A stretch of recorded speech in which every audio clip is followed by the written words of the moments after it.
Buenas tardes. Bueno, el Hola. profesor saludó a todos en el chat y les está preguntando que le indiquen de qué ciudades de Entre Ríos están participando. Y si a vos te parece, damos comienzo porque ya pasamos las 18 horas y Agustín, antes de que Daniel suba la consulta de dónde son, subió un enlace para que todos pongan su presente, para que de esa manera reciban el certificado de la jornada de hoy en sus correos electrónicos. Así que por favor que interactúen en el chat, contestando de dónde son, pero a su vez dando la asistencia para que podamos acercarle la certificación del día de hoy. Buenísimo, entonces. Gracias, Paola. Bueno, Ale, entonces, bueno, voy a cumplir entonces por ahí, Daniel hoy hablábamos, me decía que no le gustaban mucho los formalismos, yo quiero que se aproveche al máximo este tiempo, así que en esta propuesta de estas escenas escolares que nos invitan a pensarnos, ¿no? en el aula, como le estaba diciendo, nos va a llevar al ejercicio que nos proponemos, que es mirar esas escenas cotidianas con ojos pedagógicos. Me encantó esa parte, cosas que nos pasan a menudo o situaciones excepcionales que nos invitan a una reflexión, a pensar y a tematizar, a preguntar y a intervenir. La escuela nos regala todos los días oportunidades para mirarnos en el espejo de la realidad, pero esta profusión de acontecimientos solo nos dice algo si la interrogamos, como gustaba decir a Freire, con curiosidad epistémica. Así que se busca que el docente durante esta conferencia pueda dejar comentarios en los que podamos intercambiar opiniones con otros, donde se pueda participar de la misma. Cada escena que vamos a desarrollar pretende ser trabajada en este tiempo, en un tiempo estimado, hablamos de 1 hora 20, con pausas que bien podemos hacer si gustan, o al final de todo vamos a dejar un momento para que puedan intercambiar reflexiones o hacerle preguntas a Daniel. Bueno, como material va a quedar esta va a estar grabada y quedará como material y como recurso didáctico, que es lo que nosotros también desde buscamos también que quede como un material para que pueda ser trabajado. Y como bien les decía, estas escenas que vamos a trabajar, vamos a hacerla por partes, por episodios, o como quieran llamar, que tiene que ver, profe, y esto para qué me sirve, que es la primera. Luego vamos a trabajar en otra escena muy cotidiana que tiene que ver con el currículum mata creatividad. Hay otra, ¿qué tiene Netflix que no tenga yo? ¿Terminaron la tarea? ¿Cómo evaluar con el corazón? Estas son las escenas que Daniel nos invita a plantear y a revisar. Les voy a contar que Daniel Brailovsky es doctor en educación, maestro de nivel inicial y de música, profesor e investigador de UNIPE y docente en Flaxo, Universidad de Río Negro y Universidad de Comahue. Formador de docente en el ISPEI Eccleston, autor de numerosos libros sobre pedagogía, didáctica y educación infantil. Los más recientes son El Jardín y las maestras jardineras, escrituras colectivas desde la educación inicial, Noveduc 2023. Informes y relatos pedagógicos en el jardín, narrativas del aprendizaje, Noveduc 2025. Desarrollo junto a Ángela Menchón el podcast Sueñan los androides de UNIPE, que está disponible en Spotify. Así que Daniel, más que bienvenido. Bueno, muchas gracias, Paola. Por favor. Gracias también a Alejandra, a Gustavo, a Agustín por el encuadre, por la invitación y a todas y todos quienes están presentes por el interés, por sumarse este ratito a compartir. Bueno, no sé, Agustín, habías anticipado que se iba a grabar, tal vez este pueda ser un buen momento para empezar la grabación, simplemente para que quede un registro, que entendí que esa era la intención. Seguro recibirán un cartelito que dirá, estamos grabando. ¿Todavía se queda aquí o frente a esta intrusión de la grabación decide irse y entonces ustedes digan que sí y quédense?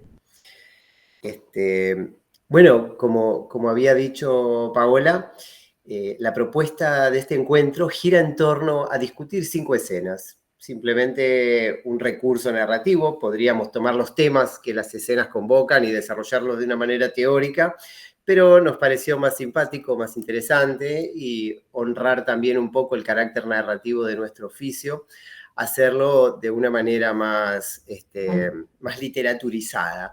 Entonces, estos títulos que leyó Paola son simplemente 5 disparadores para pensar un análisis pedagógico, un análisis de la realidad cotidiana desde una perspectiva pedagógica, y decir que son 5 además nos pone a nosotros en esta situación tan habitual de tener un índice por delante e ir viendo cómo vamos recorriendo esa alfombra roja de 5 escaloncitos que se tiende ante nosotros. Así que cuando vayamos por el cuarto podrán decir ya falta poco, por suerte.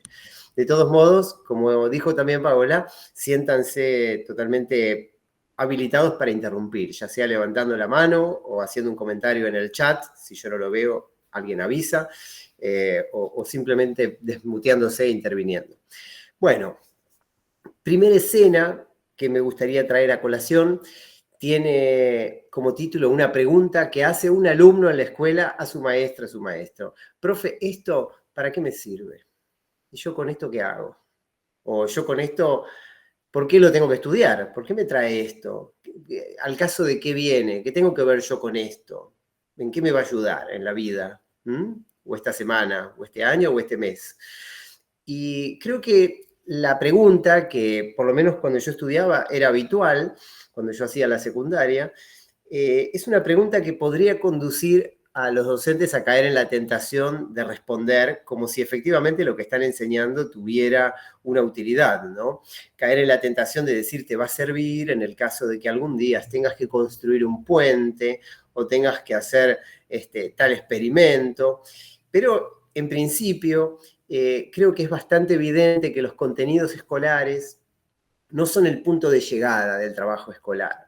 No son el resultado medible. La adquisición de los contenidos escolares, que es un hecho, por supuesto, deseable, sin los contenidos escolares no podría pasar absolutamente nada, pero quizás ponerlos en el lugar de punto de llegada medible y evidencia o indicador del éxito de la enseñanza podría no ser la única o la mejor forma de interpretarlos. Más bien podríamos pensar a los contenidos escolares como una especie de materia prima necesaria, de punto de partida, de barandita de la cual nos agarramos, digamos, justamente discutiendo en este libro que mencionó recién Paola sobre los informes en el jardín, etc., se da una discusión acerca de los contenidos. Quiero leer un fragmento que dice así: los contenidos, los que escribimos en la planificación, no son el resultado cuantificable de las experiencias que ofrecemos en el aula. Son características de la realidad que la enriquecen y nos ayudan a mirarla más detenidamente en función de esas experiencias. Para decirlo con un ejemplo, no usamos la huerta para que los chicos aprendan de una vez y para siempre las necesidades de las plantas, luz, agua, nutrientes, ya que estamos en la fotosíntesis, sino que consideramos e incluimos alguna reflexión acerca de esas necesidades de las plantas, mediante los contenidos, como un elemento que enriquece y amplía las oportunidades que se abren ante la propia actividad de la huerta. Porque no es lo mismo caminar entre las filas de la huerta con un vocabulario, ¿sí? Con una forma de curiosidad epistemológica cristalizada en cierto tipo de preguntas, que mirarla con la ingenuidad de los ojos cotidianos que ven en todo utilidad, practicidad, beneficio o simplemente gusto y placer, ¿no? Hay un libro que una vez Carlos Escliar puso en mis manos que se llama La utilidad de lo inútil, de Nuccio Ordine. En La utilidad de lo inútil, Nuccio Ordine, bueno, iba a compartirlo. Si ustedes quieren leer La inutilidad de lo inútil de Nuccio Ordine, busquen el sitio web bit.ly/el texto del que hablamos, al cual también se accede desde mi usuario de Instagram, ese link que te deja tener el Instagram, y allí hay una pequeña biblioteca virtual, en la cual están incluidos probablemente todos los textos y autores que yo mencione en este ratito. Para eso la uso y por eso se llama el texto del que hablamos, porque bueno, es el texto del que hablamos en la clase, ¿no? Bueno, allí dice Nuccio Ordine, dice: si renunciamos a la fuerza generadora de lo que es inútil y escuchamos únicamente el mortífero canto de sirenas del beneficio, solo seremos capaces de producir una colectividad enferma y sin memoria. Plantea la idea de que las actividades como la actividad escolar tienen en principio la ventaja de su inutilidad, de su falta de consecuencia práctica sobre algo. Uno no estudia la Revolución Francesa para ir corriendo a aplicar ese conocimiento. Uno incluso no aprende los estadios de Piaget, aunque después resulten útiles para mirar a los chicos, para ir linealmente a aplicar los estadios de Piaget, sino para introducirse en las discusiones sobre qué lugar le damos al desarrollo infantil en nuestra tarea docente también, ¿no es cierto?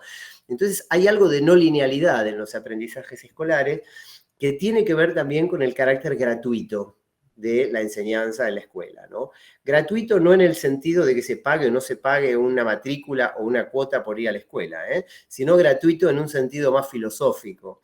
La gratuidad es lo que no se paga, pero también es lo que no necesita insertarse en ningún tipo de causalidad. Lo que se entrega sin pedir nada a cambio, ¿no? Como el juego o la conversación, que son cosas que se hacen por hacerse. Pero en la escuela todo se hace por hacerse. Se piensa por pensar, se escribe por escribir, se lee por leer, y los chicos no tienen que hacer nada para merecer que se les enseñe en la escuela, digamos. Es un derecho, ¿no? Ahora, esta idea del derecho también es interesante porque en la escuela confluyen dos palabras que suelen ser entendidas como contrarias: derecho y obligación.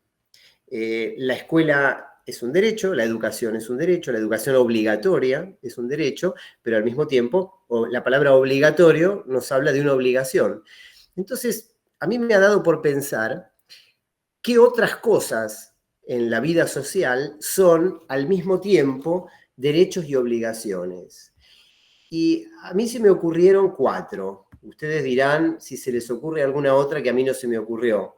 En un capítulo de un libro que acaba de ser publicado esta semana y es gratuito, es un PDF de la Universidad Nacional de Córdoba y que lo puse ahí en el chat, está desarrollada más extensamente esta idea que la venía escribiendo últimamente.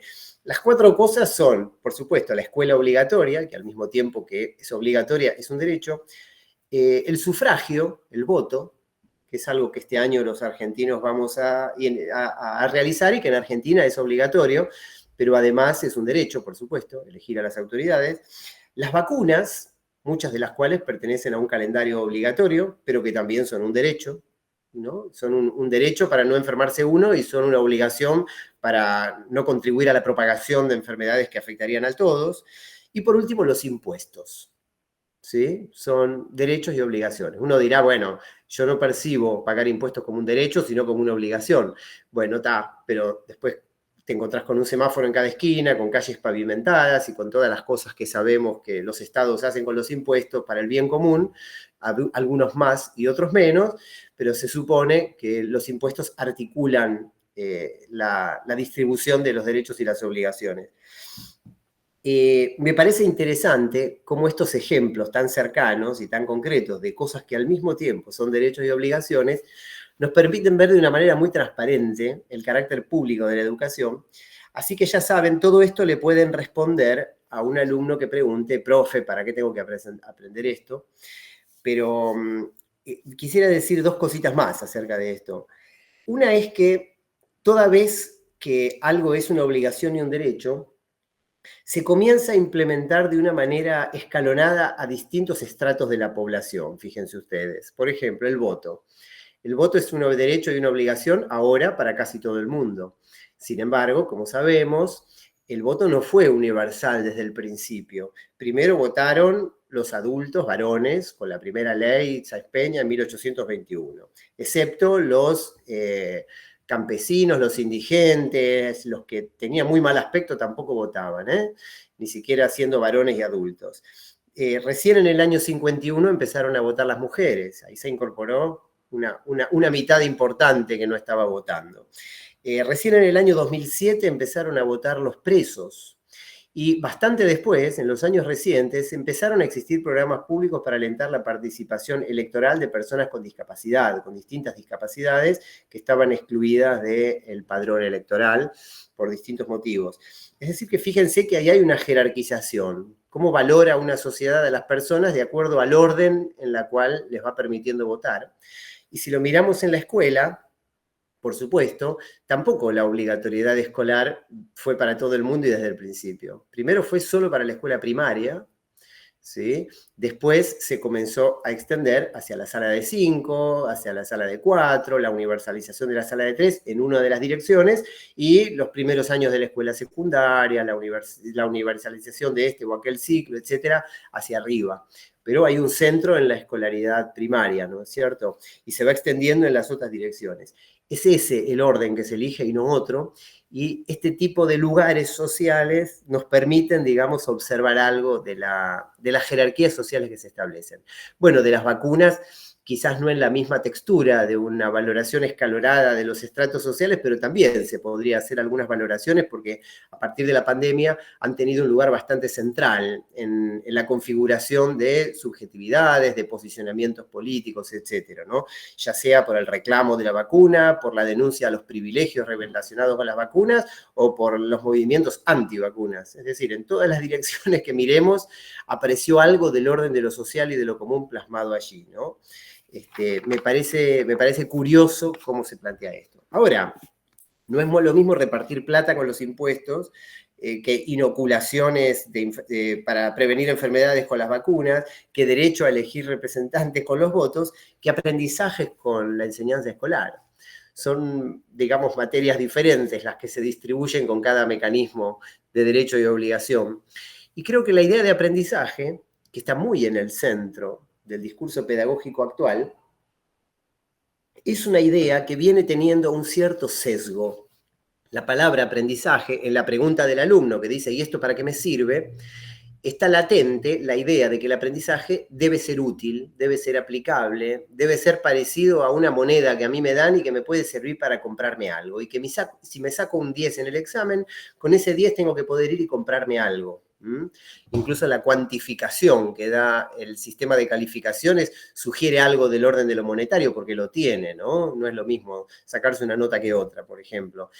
Esto se expresa también en el lenguaje que utilizamos para hablar del aprendizaje, ¿no? En vez de hablar de maestros, se habla de facilitadores del aprendizaje. En vez de hablar de enseñanza, se habla de brindar oportunidades de aprendizaje, ambientes de aprendizaje, comunidades de aprendizaje. El proceso educativo se mide en resultados de aprendizaje, en la medida que cree condiciones para el aprendizaje. Los estudiantes, aprendices, se dividen en tipos de aprendices según sus estilos de aprendizaje y sus estrategias de aprendizaje.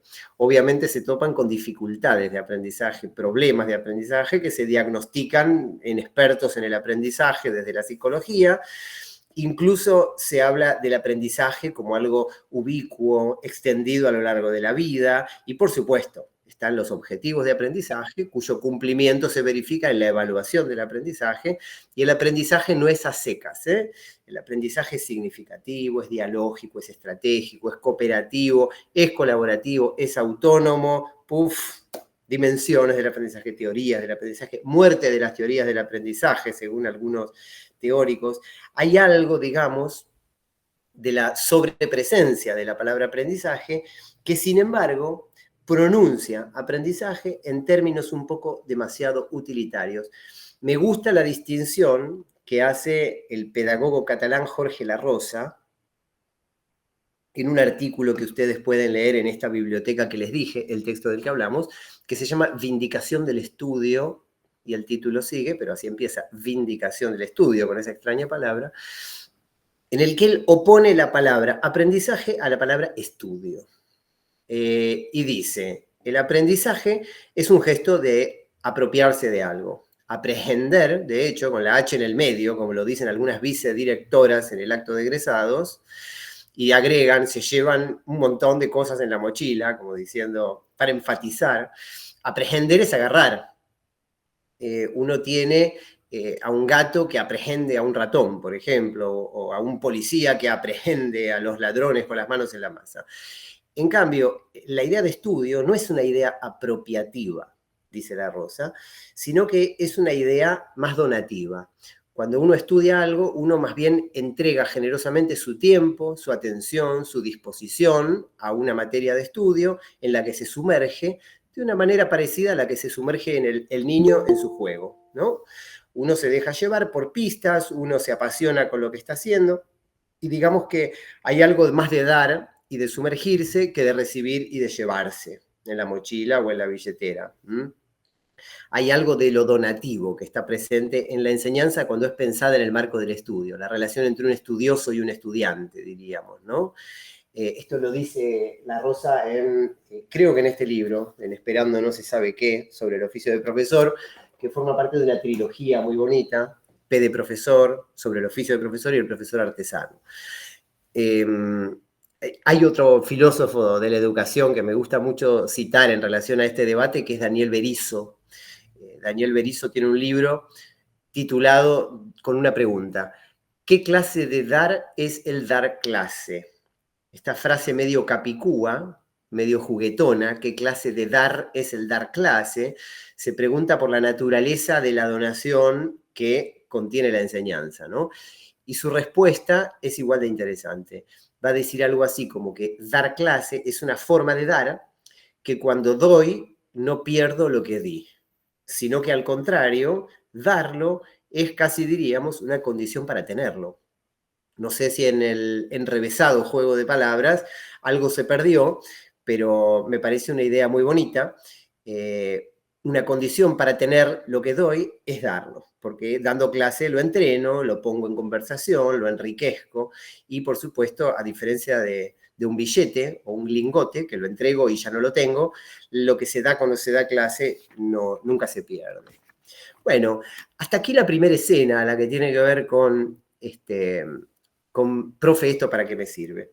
La segunda escena, que habíamos titulado, creo, Currículum mata creatividad, también es un título para negar después, también es un título medio irónico, porque me parece que el currículum no mata la creatividad, aunque la pequeña anécdota que voy a contar y que titula la escena parezca sugerirlo. Es más, déjenme comenzar diciendo cuál creo yo que es la moraleja de la historia que voy a contar. La digo primero, que no se entienda, cuento la anécdota y después la digo de nuevo a ver si sí se entiende y resuena de su primer pronunciación. La conclusión, creo, la moraleja sería que no solo enseñamos cosas los docentes, sino que sobre todo enseñamos nuestra relación con las cosas. Lo cual podría significar que planificar la enseñanza, eso que hacemos con tanta frecuencia, no consiste solo en elegir y poner en orden los contenidos, secuenciarlos, complejizarlos o relacionarlos con esto o aquello, sino que también planificar la enseñanza es revisar nuestra propia relación con el conocimiento y con el mundo y con la disciplina que enseñamos, ¿no? Bueno, vayamos a la historia y después repetimos esto a ver si se entiende mejor después. Me sitúo en el curso de didáctica que di hace 2 o 3 años en una universidad, primer año de un profesorado. Las estudiantes ingresantes a la carrera docente con mucho entusiasmo en la materia que se dedica a teorizar la enseñanza, ¿no? Didáctica. Les propongo al final de la primera clase un ejercicio. ¿Qué les parece? Les digo, si hacemos el siguiente ejercicio. Alguno de ustedes que tenga ganas, la clase que viene nos enseña algo a todos los demás. Y entonces, observando esa situación de enseñanza, tendremos un ejemplo vivo y concreto para analizar de lo que es la enseñanza. Bueno, una chica se ofrece y a la clase siguiente comienza ella, nos enseña las reglas del hockey, deporte que ella practicaba. Bueno, trajo un palo de hockey, nos explicó por qué era como era, curvo de un lado y recto del otro, envuelto en una tela, nos mostró una cancha de hockey en el pizarrón, la dibujó, mostró las líneas, los movimientos, qué sé yo, vimos un video y después le hicimos algunas preguntas que contestó acertadamente y cuando se fue a sentar todos le aplaudieron y nos quedamos el resto de la clase analizando inicio, desarrollo y cierre, contenidos, objetivos, propuestas de enseñanza, propuestas de evaluación, uso del pizarrón, un aspecto de la didáctica bastante devaluado, ¿no? A pesar de la centralidad del pizarrón en la enseñanza, hay poca teoría y poca práctica, poco método sobre el uso del pizarrón. Bueno, termina la clase y les digo, qué lindo que estuvo, repitámoslo la vez que viene, ¿quién nos va a enseñar algo?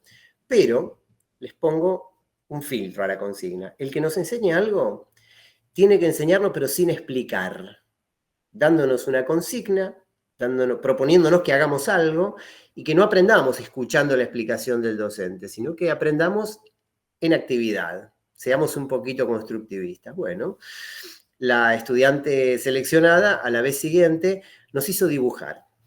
Puso una lámina en el pizarrón que nosotros teníamos que copiar con la mayor precisión que pudiéramos. Ella nos dijo, si parece que le sacaron una foto, mejor, que salga igualita si pueden.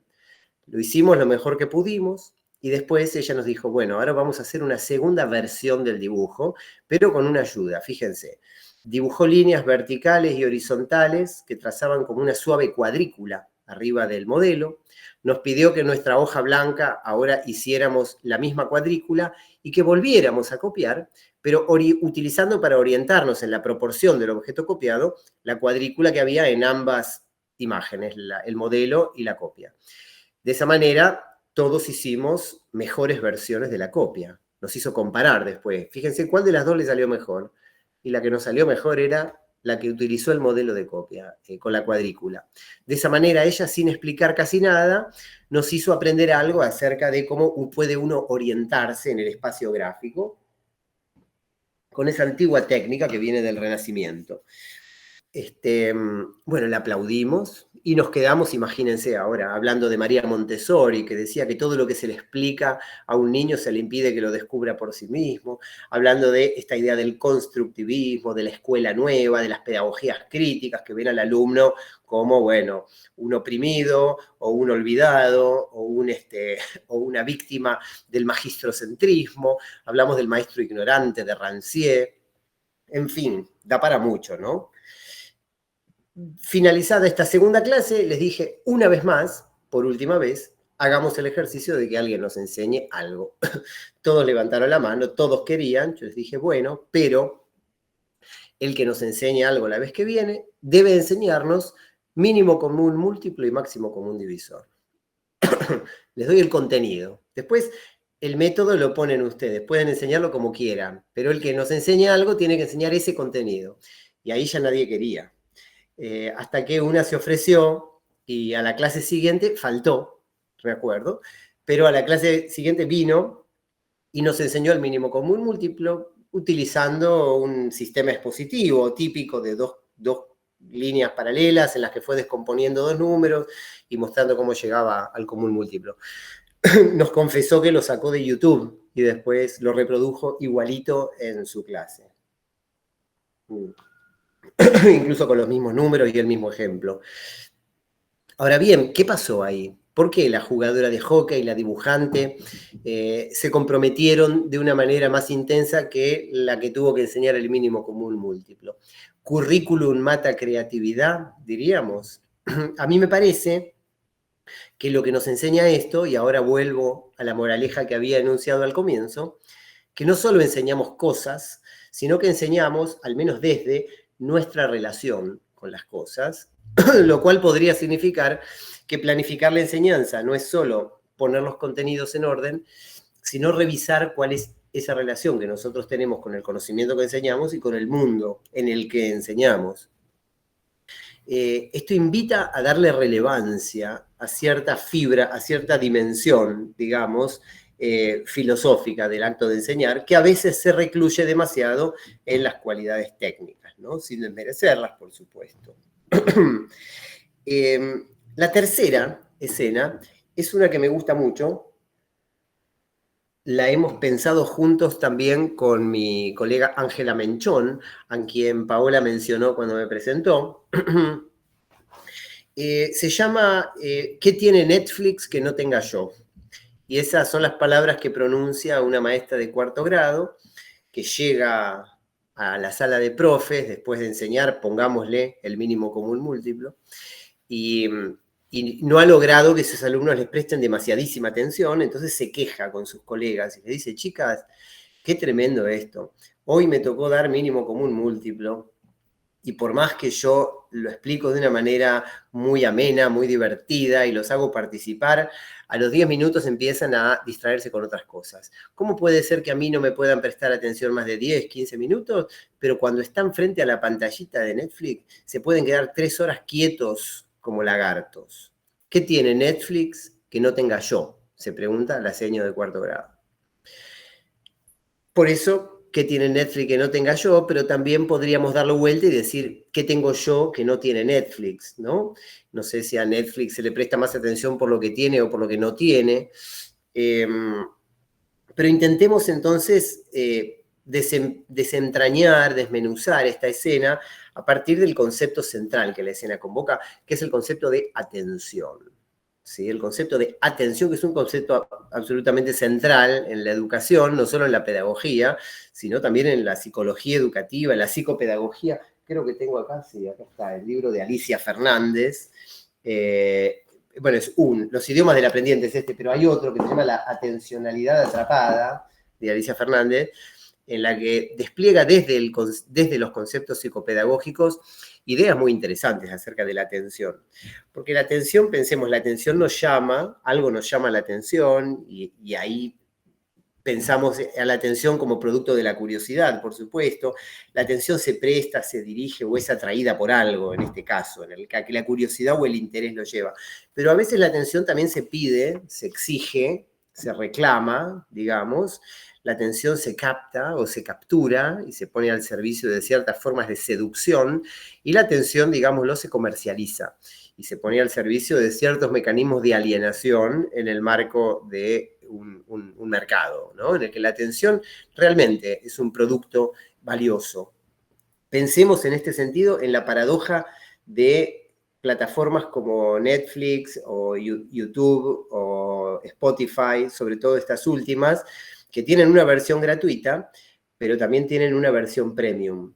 Si uno mira la versión gratuita, uno tiene que pagar mirando publicidades. Ese es el precio de no pagar por la música o por los videos, ¿no es cierto? Antes de ver lo que querés ver, tenés que fumarte unos segundos de una publicidad.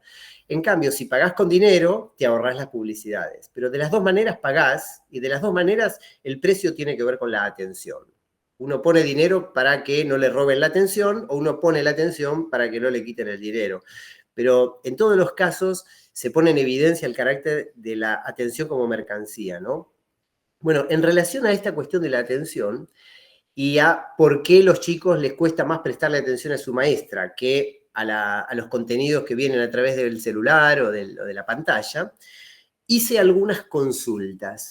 Si a ustedes no les parece mal, me gustaría darles por un momento la palabra a mis consultados.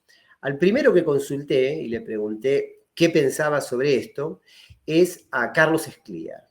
Carlos Escliar, supongo que habrán oído de él. Quien no oyó de él, les recomiendo que lean algo, que lo busquen por ahí, que investiguen su trabajo porque es muy interesante.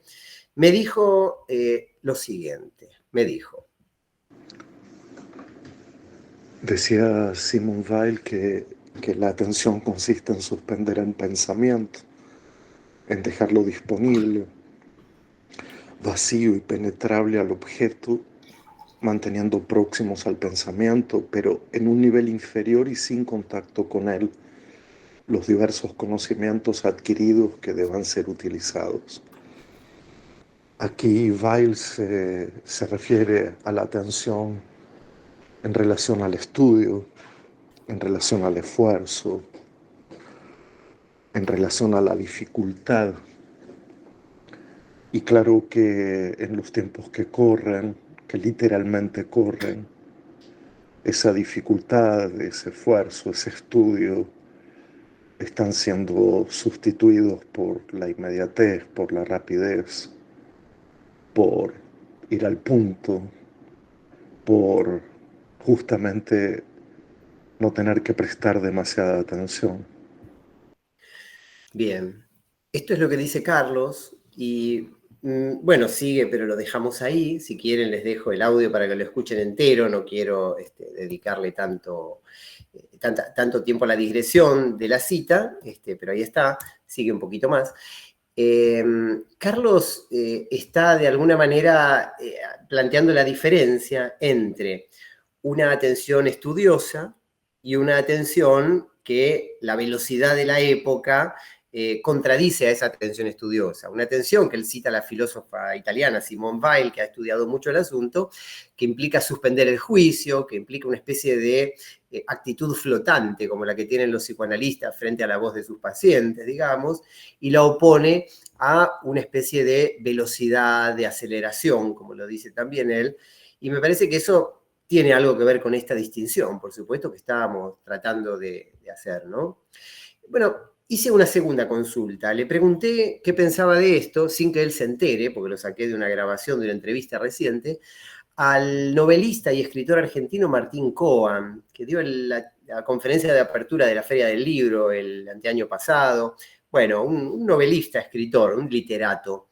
Él hablaba de la cuestión de la atención en los siguientes términos. En Trelew, 1:40.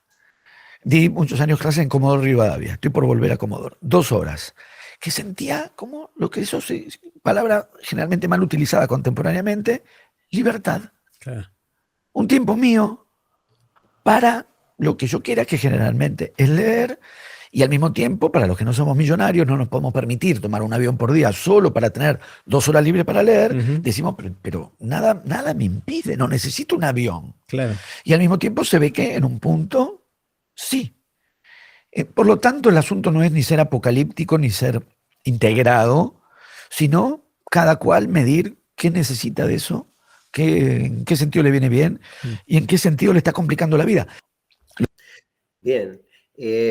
Creo que Coan pone bastante en claro el contraste entre una actitud sumisa frente a ese viento de la atención capturada y una actitud más estratégica, ¿no? Él lo pone en los extremos de ser catastrófico o ser condescendiente, ¿no? ¿Qué palabra utilizaba? Integrado. Pero creo que, por supuesto, hay una atención que nos llama y hay una atención que tenemos que prestar, por volver a los términos anteriores. La atención a la maestra aparentemente es una atención voluntaria que tenemos que prestar, mientras que la atención de las pantallas parece ser una atención que, cual canto de sirenas, nos cautiva y a la que en todo caso tenemos que decidir si respondemos o resistimos, o si nos atamos con alguna cadena al mástil de la embarcación que nos lleva, ¿no es cierto?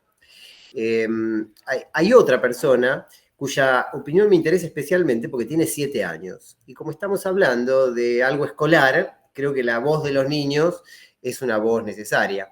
La niña que tenía más a mano era mi hija, así que le pedí a Leia, que tiene 7 años, que respondiera la misma pregunta que los anteriores. Y ella dijo lo siguiente. Los chicos les gusta más, tipo, el entretenimiento, es la televisión.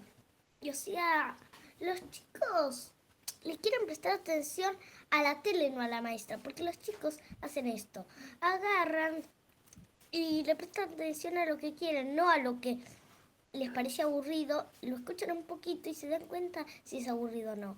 Por eso lo dejan de escuchar si es que es aburrido, si no lo siguen escuchando y lo que les parece divertido lo siguen escuchando.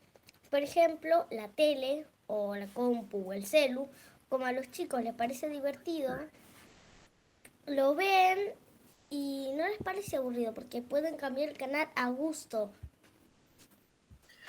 Bien, un dato que introduce acá Leia es, por supuesto, que en la tele o en el celular, vos con el pulgar scrolleás y cambiás. A la maestra no tenés más remedio que seguirla, como diríamos, con la metáfora tecnológica, ¿no? No le podés cambiar de canal. Hay algo del orden de la elección, de la tiranía, del dedo, del control remoto, que da una sensación de poder que en el aula no se tiene desde ya. Pero otra de las cosas que instala el comentario de ella tiene que ver con el par aburrido-divertido, ¿no? Ella insiste mucho, dice 6, 7 veces, y dice las palabras divertido y aburrido. Y me parece que son palabras que son un poco resbalosas, ¿no? Por supuesto, hay ya toda una tradición teórica del estudio del aburrimiento. La semana pasada estuve escuchando una de las conferencias de la semana virtual UNIPE, de ahora de febrero del 25, que estaba dedicada precisamente a repasar un poco lo que llaman los estudios del aburrimiento, basándose sobre todo en Benjamin y en algunos filósofos, digamos, de la época de la Segunda Guerra Mundial. Bueno, pero plantean, digamos, un rescate. A mí me gusta mucho cómo lo planteaba un filósofo español llamado Santiago Albarrico. Fíjense en la biblioteca que les dejé, los textos de Santiago Albarrico, y si quieren empezar por uno sin desperdicio, muy bonito, pueden empezar por el Elogio del Aburrimiento. En exactamente la misma textura, que me interesa pensarlo, él dice, el aburrimiento tiene mala prensa, y sin embargo es una de las maneras en las que, aunque la sensación de estar aburrido sea una sensación árida, tortuosa, difícil de atravesar, nos enfrenta al pensamiento como ninguna otra experiencia, ¿no? Dice, hay dos maneras de lograr que alguien no piense. Someterlo al yugo del trabajo sin descanso, la explotación, etcétera, o bien mantenerlo entretenido todo el tiempo. Una persona que está todo el tiempo divertida y entretenida es incapaz de pensar. Y rescata, y no les spoileo más el texto, búsquenlo, rescata la figura de Sor Juana Inés de la Cruz, poetisa mexicana, que era religiosa también, de ahí lo de Sor, y cuando ella cometía alguna falta, la mandaban castigada a la cocina. Entonces, entre los vapores de la cocina, las cebollas, no sé qué, ella pensaba. Y dice que sus textos más interesantes, más brillantes, más inspirados, nacieron en esa cocina a la que iba castigada. Y Albarrico dice, si hubieran querido que no escribiera, mejor la hubiera mandado a Disneylandia, ¿no?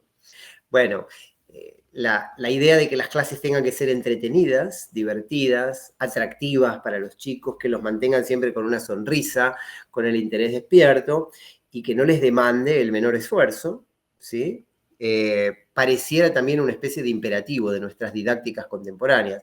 Entonces ahí hay una discusión a dar, ¿no? Y que creo que se expresa en esta escena. ¿Qué tiene Netflix que no tenga yo? Bueno, es re divertido Netflix, y yo no sé si soy tan divertido como Netflix. Con respecto a la cuestión de la atención, otra persona cuyas palabras me parece interesante rescatar, y esta cita es muy breve, tiene apenas 20 segundos, es el cantautor catalán Joan Manuel Serrat, a quien todos conocemos muy bien. Un periodista, Alejandro Dolina, le pregunta a Serrat, en una entrevista de hace muchos años, cómo hace él para componer canciones tan lindas. ¿Cómo hace Serrat para componer canciones tan hermosas que a mí jamás me saldrían? Y Serrat responde, palabra más, palabra menos, presto atención. No vivo mi trabajo de una manera exclusiva como lo único que nutre mi vida, sino que siento que mi trabajo forma parte de una historia compartida y que si un hombre es capaz de escribir es porque es capaz de escuchar y de mirar y de oler y de tocar, por tanto de conocer, de compartir y de querer. Es decir, si se puede prestar atención al mundo, si uno puede oler, sentir, mirar, si las cosas no le son indiferentes, si las cosas no le pasan de largo, entonces uno es capaz de crear, uno es capaz de escuchar la voz de las cosas y convertirla, por ejemplo, en canción, o convertirla en una buena clase, o convertirla en una novela o en un poema. Entonces hay algo de la atención, pero no de cualquier atención, no de la atención capturada en el sillón del living, ¿no? Con la boca medio abierta y la mente vacía, sino esta otra atención, la atención intensa, la atención que se dedica, la atención que se presta, que parece ser el motor a partir del cual es posible producir algo del orden de lo creativo, según Serrat. La última referencia en audio que quiero traer es la de Ángela Menchón. Ángela Menchón, en esta discusión, comenta que esas dos formas de atención no son las únicas. Y ella propone una tercera forma de atención que le parece importante rescatar, fíjense. Y hay modos de la atención no tan consciente de sí, por ejemplo, cuando pensamos en la contemplación de la belleza, ¿no? Por ejemplo, la contemplación de un paisaje, la atención no está pensando qué lindo este paisaje al que estoy atento, sino claro, que está ahí maravillada. Quizá la atención maravillada no es lo mismo que la atención compulsiva. O sea, por ejemplo, pienso que hay modos de la actividad y de la pasividad que tiene sus potencias y sus problemas y que no necesariamente estar atento es bueno y estar desatento es malo. Y hay modos de la atención. Bien, bueno, hasta ahí, bueno, esta atención maravillada a la que alude Ángel, me parece bonita. Hay muchos estudios acerca de la docencia que rescatan esta idea del docente memorable, ¿no? De la clase memorable, la clase que, bueno, pensá en ese maestro que te marcó en tu biografía escolar, y uno piensa en ese maestro, creo que todos tenemos, si somos docentes porque algún buen maestro, maestra tuvimos que nos marcó, pero también tuvimos otros 45 que no nos marcaron tanto, y 2 o 3 que nos hicieron rabiar, ¿no es cierto? Pienso que la atención maravillada puede ser suscitada, por supuesto, en el aula, y cuando eso sucede, y también depende un poco del que se permite maravillarse frente a las cosas, ¿no? Y no solo de las estrategias didácticas del profesor, aunque también, pero creo que no podemos contar con eso, y creo que no es ese tipo de atención la que produce el efecto profundo que produce la escolaridad. Si uno atravesara toda su escuela sin poder mencionar un maestro que lo marcó profundamente, de todos modos, el acto de haber balbuceado las lenguas del mundo, la ciencia, la matemática, la poesía, la historia, la geografía, de haber tenido tiempo para conversar, de haber tenido tiempo para pensar, de haber tenido tiempo para concentrarse, deja una huella indeleble en la vida de las personas. Por supuesto que es deseable la atención maravillada, pero creo que la atención propiamente escolar es otra, ¿no? Entonces, sin dejar de buscar la atención maravillada, también hay que prestarle atención a la otra. Bueno, trataré de pasar un poquito en limpio, porque me estoy quedando demasiado en esta tercera escena y todavía quedan otras 2 en la fila. Atención estudiosa, entonces, es la atención que cuenta con la mediación de un maestro, mientras que la atención capturada por las pantallas es una atención directa a un producto totalmente terminado, que nadie traduce, que nadie interpreta, del que nadie hace una curaduría, que nadie pone en conversación, y en este punto, por supuesto, es más fácil prestarle atención a ese espectáculo montado dentro de las líneas de la pantalla que a una situación conversacional que demanda otras cosas, ¿no? La atención escolar es una atención con otros. Uno no está solo en el aula, hay una ecología atencional, como la llama Amador Fernández Sabater, perdón. En cambio, la atención a las pantallas tiene un sesgo más individual, ¿no es cierto? Uno está encerrado en sí mismo cuando está mirando una pantalla. A la atención escolar se la rodea de rituales, de ceremonias, ¿no? Sacamos el cuaderno, abrimos, escribimos el día, su nombre, qué sé yo, raya larga o raya corta, seño, al menos nos damos cita en un horario, levantamos la mano para hablar, en fin, hay una ritualización de la situación de prestar atención en el aula que sitúa a esa atención en un contexto muy específico, muy ceremonioso. En cambio, la atención que le prestamos a las pantallas, en general se las prestamos o cuando estamos aburridos en medio del día, cuando estamos viajando en un colectivo, haciendo una fila, esperando algo. Mi compañía se levantó para ir al baño y en ese ratito yo aprovecho para mirar el celular y entonces le pongo me gusta a algo que quiero comprar, que quiero ver después, ¿no es cierto? Hay algo de que se cuela en los intersticios del día para asegurarnos de que nuestra atención nunca esté ociosa, nunca deje de consumir o de producir, nunca deje de ser aprovechada por la intensa maquinaria de las compañías tecnológicas, ¿no es cierto? Está en los huecos de la vida habitual. Las cosas a las que le prestamos una atención estudiosa, ya lo dijimos, son en principio, o por principio, inútiles. No sirven para nada, no están allí para lograr algo inmediatamente, ni para matar el aburrimiento, ni para matar la pobreza, ni nada. Son cosas a las que nos dedicamos con cierto esfuerzo porque sí. En cambio, las cosas a las que le concedemos una atención capturada por la pantalla, en general son para matar el tiempo, para deslizarnos en una situación placentera o tienen una utilidad práctica como todas las cosas de la vida, ¿no? Fuera de la escuela. Por todo esto, tal vez, hay que hacer un esfuerzo para entrar en el aula y en la forma de atención escolar, y en cambio hay que hacer un esfuerzo para salir de la pantalla y de la atención capturada. Cuando los chicos están frente a la pantalla y uno les dice, bueno, vamos a hacer otra cosa, apaguemos la tele, devolveme el celular, guardá la tablet, los chicos en general se resisten, tironean, incluso lloran un poco. En cambio, cuando les dicen, terminó la clase, al recreo, salen corriendo, ¿sí? Estos contenidos que atendemos en el aula, además, vienen de mundos lejanos, ¿no? Vienen de otro siglo, o vienen de otro continente, o vienen de otro lenguaje. Son cosas que nos invitan a salir de nosotros mismos.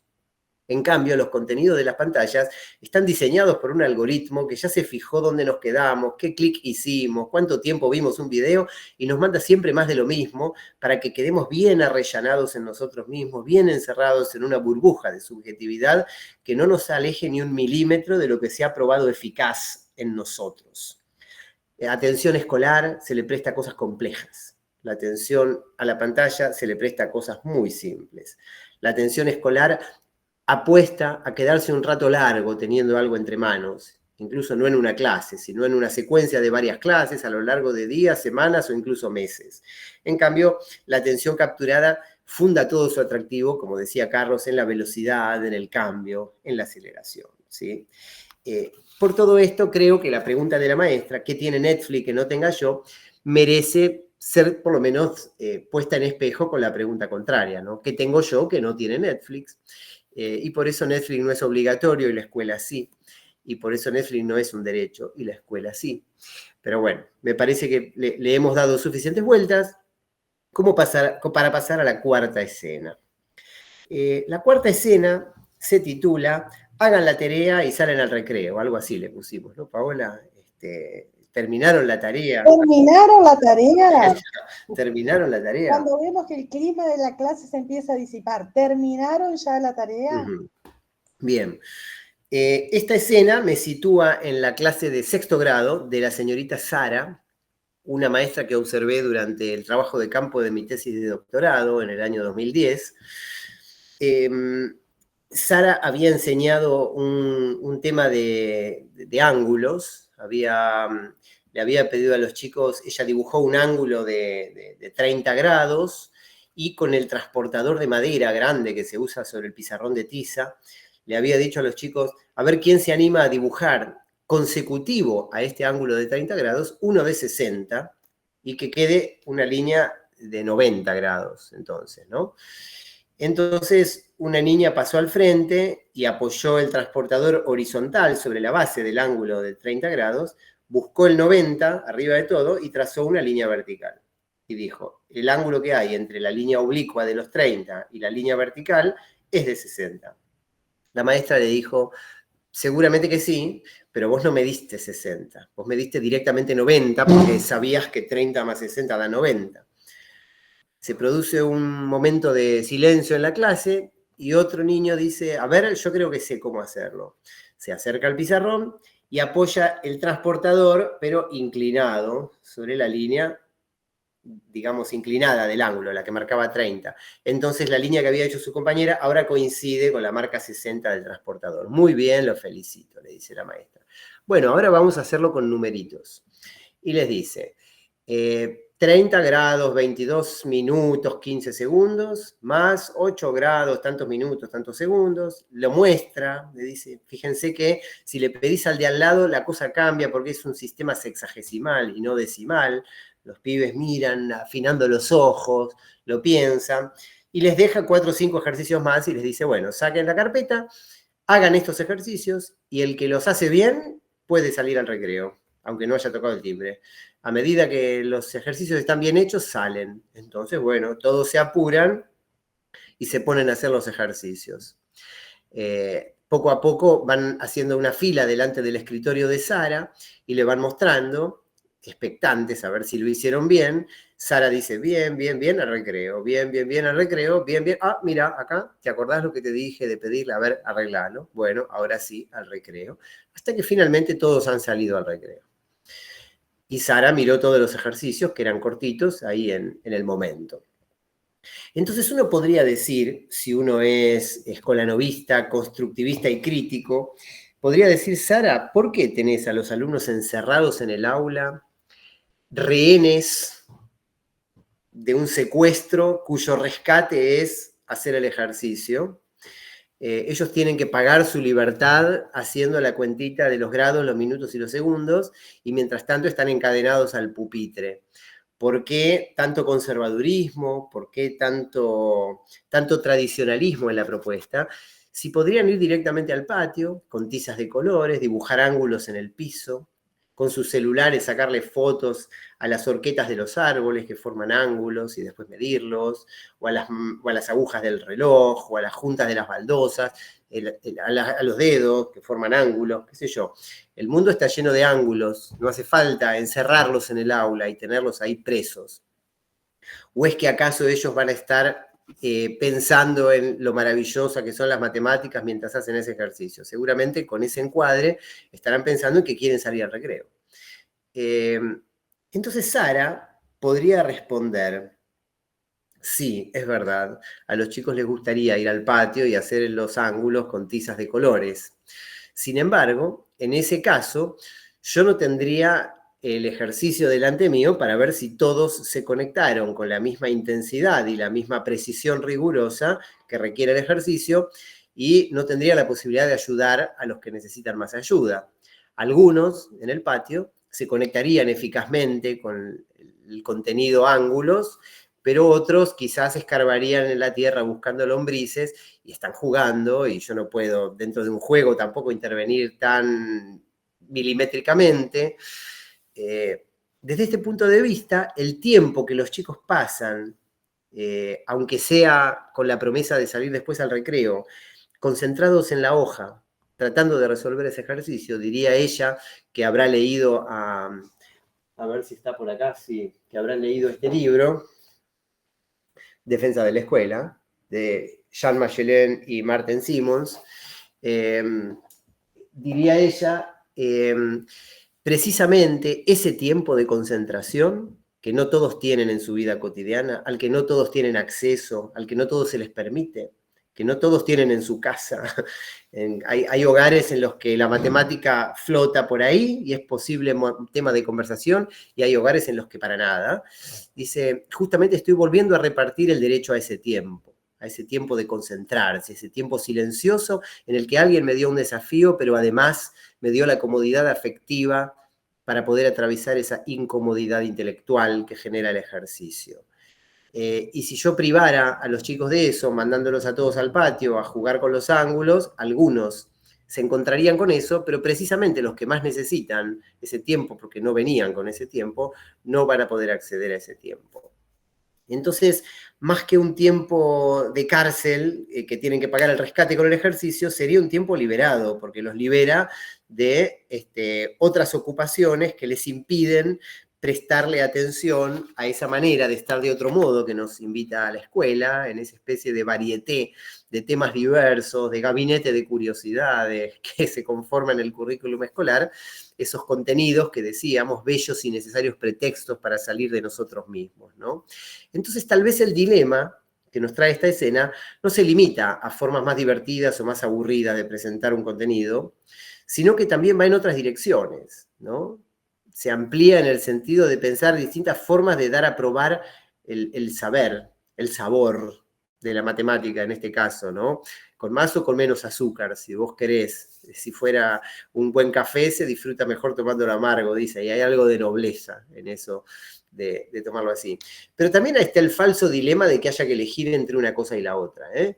Porque la escuela regala mucho tiempo. El tiempo en la escuela es algo abundante, por más que a veces lo vivamos como escaso, a veces lo vivimos como árido, pero hay tiempo suficiente para hacer las dos cosas varias veces, tanto el ejercicio en el cuaderno como el juego en el patio, ¿no? En fin. Bueno, quinta y última escena. Fíjense cómo la barra de progreso mental que tenemos nos va llevando hasta el final. La cuestión de la evaluación. Recordame, Paola, ¿qué título le habíamos puesto a esta? ¿Cómo evaluar con el corazón? Ahí está. Ese es un guiño irónico a un libro de Santos Guerra, creo, que se llama Evaluar con el corazón. Bueno, ¿cómo evaluar? Yo cuando vi ese libro dije, hay que usarlo para algo. por ejemplo, para titular esta pequeña escena. Bueno, creo que la evaluación ha sido siempre, desde donde lo miremos, un nudo crítico desde lo político, ¿no es cierto? Si lo miramos desde la pedagogía más técnica, más tradicional, si se quiere, es un desafío porque es el mecanismo mediante el cual precisamente sabemos si nuestro trabajo estuvo bien hecho, si los alumnos hicieron bien el suyo, si las cosas salieron bien. Resuelve la cuestión técnica en el aspecto de su eficacia. Si lo miramos desde las pedagogías críticas, herederas del marxismo, Bourdieu, Maclaren, Giroux, el propio Freire, entonces ahí el problema es de distribución, es de injusticia, es de a los ricos en la escuela le va bien y a los pobres les va mal, como lo empezaron a mostrar las estadísticas de la sociología de la educación desde los años 60. Entonces, el mecanismo por el cual esta reproducción de las desigualdades sociales se materializa es precisamente la evaluación, ¿no? Un niño con mucho apetito de matemática, con muchas horas de haber ido al cine, al teatro, con mucho cuento a la noche antes de irse a dormir, con muchos padres que hicieron la secundaria y la universidad y le dan conversación interesante en la sobremesa. Un niño con todo eso llega a la escuela y siente que está en un ámbito que le resulta absolutamente amigable, y en el cual le va bien, en el cual lo que le piden es algo que puede hacer y que sabe hacer. Y un niño que no ha tenido todas esas oportunidades y que ha quedado al cuidado de otras personas porque sus padres trabajaban todo el día o estaban buscando trabajo, y un niño en cuya familia, como decía Bernstein, no se ha cultivado un código elaborado, un niño que ha tenido que trabajar, un niño que ha tenido carencias en su alimentación, llega a la escuela y aquello que lo rodea le resulta extraño, tal vez amenazante, tal vez incomodante, tal vez avergonzante, tal vez no se anima a soltar su voz, a hacer sus preguntas o no las tiene, todo le resulta más difícil. ¿Y cómo se expresa esto? En las calificaciones. Uno se saca buenas notas, el otro se saca malas notas, y de esta manera nos dirá la sociología crítica, nos dirá las teorías reproductivistas, los estudiantes asumen como propias las diferencias de origen, legitiman como propias las diferencias de origen. Bueno, disculpen que hice una teoría de Bourdieu en 4 cachetadas, pero simplemente quiero subrayar que es la evaluación lo que está en el centro también, no solo del tecnicismo, sino también de las teorías críticas. Y si vamos a las teorías poscríticas y a las miradas apoyadas en el concepto de inclusión, de diversidad, donde las diferencias no son desigualdades, sino que son diferencias nobles, que uno cultiva, y que no es un tema de redistribución, sino de reconocimiento, diríamos, parafraseando a Nancy Fraser, entonces ahí también es de alguna manera la mirada evaluativa la que juzga, la que clasifica. Es decir, hay una hiperpresencia, así como de la noción de aprendizaje, decíamos antes, de la noción de evaluación. Esto ha hecho florecer todo un contexto de teorías de la evaluación amigables, de teoría de la evaluación buena onda, de teorías de la evaluación antidiscriminatorias, etc. Y creo que también pone en evidencia la existencia en el aula, en el vínculo pedagógico, como de un doble contrato que flota, ¿no? Por lo menos en la escuela secundaria, en la escuela primaria y también en la universidad, no vamos a decir en el jardín, donde la evaluación es un poco otra cosa, aunque tampoco tanto, ¿eh? Justamente, como les decía, estoy presentando un libro en la feria este año que habla precisamente de la mirada sobre el aprendizaje en el jardín y plantea una dicotomía bastante pariente de esta que vamos a mencionar ahora. Este doble contrato es un contrato que por un lado tiene que ver con el enseñar y el aprender, y por otro lado tiene que ver con el evaluar y el certificar y el aprobar, digamos, ¿no? Es decir, en la posición enseñante-aprendiente, el que enseña ofrece, brinda, posibilita, crea escenarios, hace pequeños ajustes, va constatando, va reforzando aquí y allá, y espera del que aprende que se vuelva competente en algo, que algo que no le salía le salga, que algo que no podía pueda, que algo que no quería quiera, que adquiera algún tipo de expertise, ¿no? Que antes no tenía. En este contrato las cosas pueden salir mejor o peor, pero hay un espíritu donativo parecido al que piensa Daniel Berisso cuando se pregunta qué clase de dar es el dar clase. Pero uno podría tergiversarlo averizo y decir, por otro lado, bueno, ¿qué clase de pedir es el pedir ejercicios evaluativos, ¿no? Ahí damos vuelta a la cosa, porque en la posición certificante del docente, el docente ya no es Papá Noel, que viene con regalos para todos, sino que viene a premiar o a castigar la presencia o ausencia de ciertos esfuerzos, de ciertas aptitudes o de ciertas honestidades en los alumnos. Y no estoy hablando exactamente de evaluación, estoy hablando de certificación. Estoy hablando de tener que decidir poner una nota, que no es lo mismo que evaluar, ¿no? Es la faz institucional, es la faz política del acto de mirar el aprendizaje. Uno puede mirar el aprendizaje y hacer una reflexión, uno puede mirar el aprendizaje y hacer un análisis, pero si uno diseña una situación experimental como lo es un examen y después emite un juicio y una calificación, eso tiene que ver con el aspecto certificativo, ¿no? De la evaluación, lo que a veces se llama formativa y sumativa, por ejemplo, ¿no?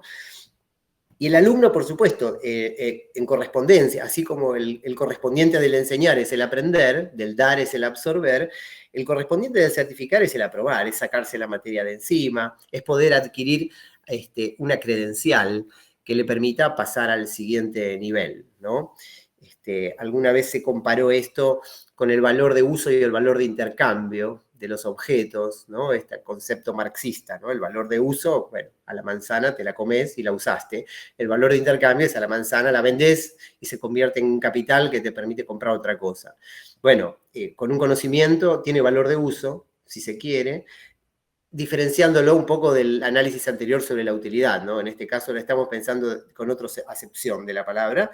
En cambio, con una nota tiene más valor de intercambio porque te permite pasar a otro lado, si se quiere, aunque no te compras nada con una nota, ¿no?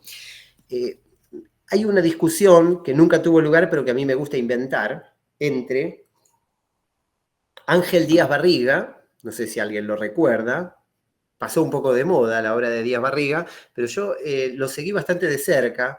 Una vez me lo crucé en no sé dónde y hablé unas palabras con él y no me dio mucha bolilla, pero me parece muy interesante el enfoque que él tiene sobre el examen. Él dedicó una década de su vida a investigar el examen como dispositivo, la historia del examen, las consecuencias de pensar la mirada sobre el aprendizaje con exámenes, etc., ¿no? El examen, textos para repensar su historia, creo que se llama su libro de esa época. Pero escribió docenas de artículos en los años 90, que fue la época de oro de los estudios sobre el currículum.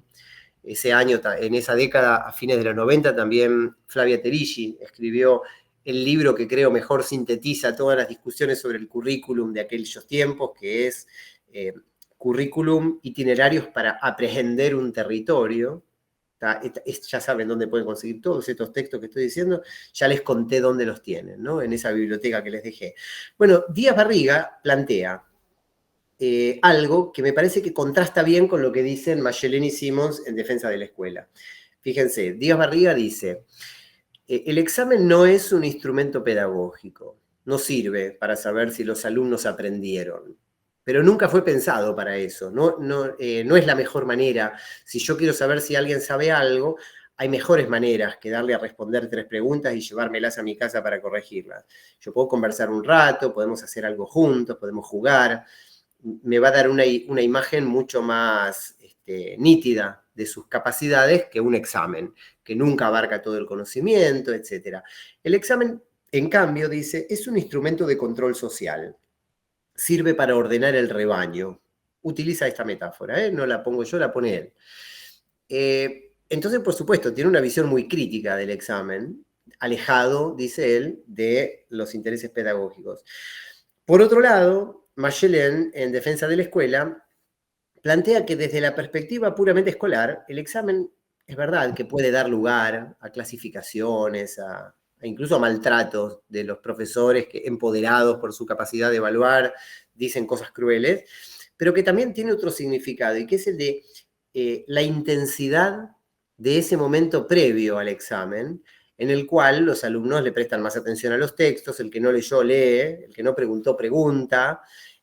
Hay algo de la ritualización que produce un examen alrededor del acto de enseñar y aprender, que le pone de alguna manera una intensidad a ese periodo de estudio y de práctica, dice, que es esencial como momento de intensificación, ¿no? Y esta idea de disciplinar la atención y ejercer presión, ellos la toman de Rancière, ¿no? No es que la toman de John Bobbitt, la toman de Rancière, porque en El maestro ignorante, Rancière, cuando habla de la inteligencia y de la capacidad de las personas, la relaciona con la capacidad de prestar atención y de que la voluntad discipline a la atención. Entonces, en ese sentido, este tiempo intenso genera algo a su alrededor. Después, por supuesto, está en la ética del oficio no borrar con la evaluación lo que escribimos con la enseñanza, no traicionar los fundamentos de la relación pedagógica con dispositivos demasiado abstractos que se alejan de lo que la relación de enseñanza fue o está haciendo, ¿no? En el jardín, les decía, también pasa algo que puede tener una analogía, una relación con esto. En el jardín no hay boletines de calificaciones, no hay exámenes, los chicos nunca se enteran de que si son objeto de evaluación. Sin embargo, la evaluación forma parte y tiene que ver con la capacidad de la maestra jardinera, o el maestro jardinero en mi caso, de observar más de cerca, de tomar notas y después de elaborar un texto. En los jardines hacemos informes, cualquiera que haya tenido algún niño pequeño o que sea de jardín sabe de qué estoy hablando, pero estos informes no hay una sola manera de escribirlos. Uno puede escribir estos informes de una manera enumerativa, diciendo, por ejemplo, Agustín es un niño muy alegre, cuelga su mochila cuando llega, es capaz de esperar su turno en la ronda, cuenta hasta 28, escribe su nombre utilizando un modelo de copia. Todavía trabajamos en que no le pegue al compañerito cuando se enoja, por ejemplo. Entonces ahí lo que hay es una enumeración de todo lo que al niño le sale. Y también alguna mención, en general vergonzosa, cuidadosa, por miedo a herir la sensibilidad de quien lee, la familia, de aquello que al chico todavía le cuesta o no le sale o trae problemas. Pero también se pueden escribir estos textos de una manera más narrativa y más analítica. Por ejemplo, decir, en la sala a la que Agustín pertenece, trabajamos un proyecto que consiste en tal cosa, y lo pensamos porque, nos parece importante que, en el marco de ese proyecto observamos que él hizo tal y cual cosa, y eso me hizo pensar y hacerme tales preguntas, e intervenir de tal manera, me llamó la atención cómo Agustín esto y aquello. Entonces fíjense que son dos maneras muy distintas, de nombrar y de mirar. Cada estilo de escritura, el estilo inventario me requiere ir haciendo una checklist de lo que le sale y de lo que no. En cambio, el estilo narrativo y analítico me invita a involucrarme de una manera diferente con el acto de enseñar y aprender. Uno es un informe analítico sobre el niño, visto desde arriba, desde afuera y desde lejos, y el otro es un informe sobre la relación pedagógica. Es un informe que me involucra y que hago en primera persona, ¿no? Entonces, incluso en el jardín, donde pensaríamos que estas distinciones de la evaluación no tienen tanta cabida, también la tienen, también es posible pensarlo y también, bueno, de una manera particular, pero también se expresan. Me gustaría concluir esta presentación, esta parte expositiva. Dijimos darnos tiempo hasta las 7:20 y son las 7:17. Así que creo que voy a emplear estos últimos 3 minutos de exclusividad en el uso de la palabra para leer un poema de Juan Gelman, porque me encanta darle un brochecito a estas exposiciones con algo literario, y que se llama Oficio. Él no pensaba en el oficio docente cuando escribió este poema, sino en el oficio de poeta. Pero me parece que lo que él dice nos viene bien si pensamos nuestro oficio también con una pinceladita poética. Y dice así. Oficio, por Juan Gelman. Cuando entrar al verso me disloco, o no cabe un adverbio y se me quiebra toda la música, la forma mira con su monstruoso rostro de abortado, me duele el aire, sufro el sustantivo y pienso, qué bueno andar bajo los árboles, ser picapedrero o ser gorrión, y preocuparse por el nido y la gorriona y los pichones. Qué bueno. ¿Quién me manda meterme en decasílabo a cantar? ¿Quién me manda agarrarme el cerebro con las manos, el corazón con los verbos, la camisa a 2 puntas y exprimirme? ¿Quién me manda? Te digo, siendo Juan, un Juan tan simple con sus pantalones, sus amigotes, su trabajo y su condenada costumbre de estar vivo. ¿Quién me manda? Andar grávido de frases, calzar sombrero imaginario, ir a esperar una rima en esa esquina como un novio puntual y desdichado. ¿Quién me manda? Pelear con la gramática, maldecirme de noche, rechinar fieramente, negarme, renegar, gemir, llorar. Qué bueno está el gorrión, con su gorriona, sus pichones, su nido, su capricho de ser gris. O ser picapedrero. Oiga, mi amigo, cambio sueños y músicas y versos por una pica, pala y carretilla, pero con una condición. Déjeme un poco de este maldito gozo de cantar. Y hasta allí Juan Gelman, y hasta allí el elogio del oficio. Bueno, y hasta aquí lo que tenía ganas de decir a propósito o como pretexto de estas 5 escenas. Si a ustedes les parece bien, entonces pues abrimos la conversación.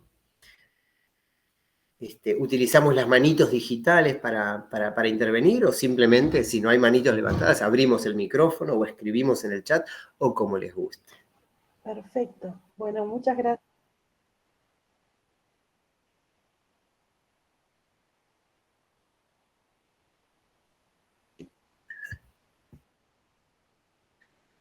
Bien. Mientras tanto, yo voy a compartir esa biblioteca, la del texto del que hablamos, que había prometido compartir. No puse el link, ahí lo voy a poner. Bien, de todas maneras, en referencia a eso, yo fui anotando las cosas, así que las tengo ahí agendadas. Cuando enviemos los certificados, mandamos también los links para que les llegue todo junto en el correo. Dale. Seguramente los certificados van a demorar unos días por una cuestión de que tenemos que tiene que salir la resolución finalmente para poder enviarlo todo, nada más para eso. Y recuerden poner la asistencia. Bueno, dejamos abierto entonces el espacio de intercambio.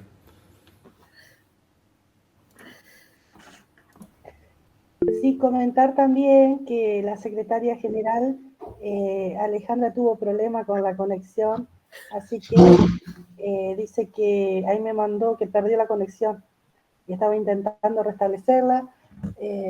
Así que... Ahí volví, Paola, gracias. Ahí volví. Disculpas. Yo no te estaba viendo, ahí está. Yo por ahí, si querés aprovechar, Ale, y por ahí, acá Daniel te voy a decir algo. Alejandra ella es del nivel, al que vos haces referencia también iniciar y demás.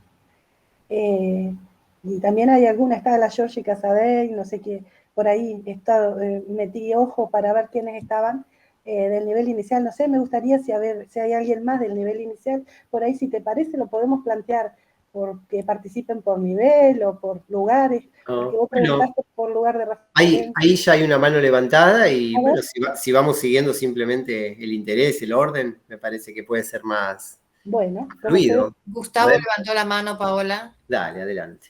Gustavo, adelante, Gustavo. Hola, buenas noches, ¿se escucha? Sí. Bien. Hola, Daniel, ¿cómo va? Bueno, un gusto. No, la verdad que más que nada para remarcar esto, toda la atención que hemos volcado acá, porque también son temas que de las distintas escenas que has nombrado, la verdad que son todas cosas que nos preguntamos y nos cuestionamos los docentes en estos momentos, y la verdad que lo más rico de este espacio es poder tener a alguien como vos que nos ponga en situación de ponernos a pensar, ¿no? De poner a pensarnos un poco y para poder continuar, yo creo que es lo más rico para nuestra tarea docente. Así que bueno, celebro eso, felicito a Alejandra por abrir estos espacios, a Paola por la gestión y bueno, la verdad que muy contento por esto y a mí como también parte de SADOP y docente, la verdad que me pone muy contento poder encontrarme en este tipo de espacios para poder pensar, ¿no? Es eso nomás que quería, porque anoté cada cosa y me voy con un montón de cosas para buscar y para seguir pensando, así que muy contento por eso. Bueno, qué lindo, muchas gracias. Sí, ¿no? Un encuentro por videollamada de 1 horita y media, si a uno le deja algo, creo que le deja ganas de seguir pensando en algo, ¿no? Una energía, uno no le cambia la vida a una clase, ni le da ningún elemento que no tuviera, pero si uno se va pensando en, con ganas de, y si con ganas de leer, puedes hacer como Martín Coban, tomarte un avión a Trelew y leer algo. Bueno, ¿quién más? Adelante.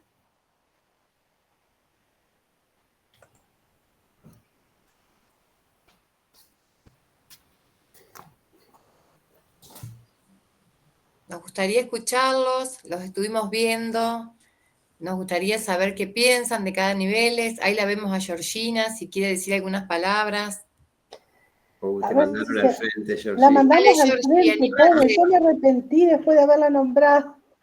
Pero bueno, es porque pensé en el nivel y pensé, por ahí dije, por ahí. Y primero había pensado en organizarlo según las escenas que habíamos analizado, por ahí a quién se sentía más identificado con alguno y todo. Y después dije, por ahí también puede ser rico pensándolo, porque me dejaste pensando en eso justamente, lo del nivel inicial, el tema de la evaluación, el informe y lo que estuvimos conversando, que por ahí también, no sé, pienso, si alguien se quedó pensándolo desde ese lugar, yo soy profesora de nivel superior y del secundario, y me resulta muy más que significativo este tema, que yo siempre digo que es mucho más fácil enseñar, dar clase, que evaluar, como que la evaluación estuviera fuera de la clase, que fuera como el furgón de cola, que es lo que tengo que evaluar en tal curso, y que te lleva, como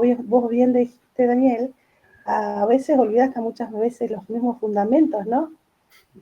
Que devienen en eso, que uno en eso de que necesita, así como yo también tomé nota porque me gustó eso de enseñar y aprender, que no es lo mismo también certificar o aprobar, ¿no? Sí. El resultado o el instrumento.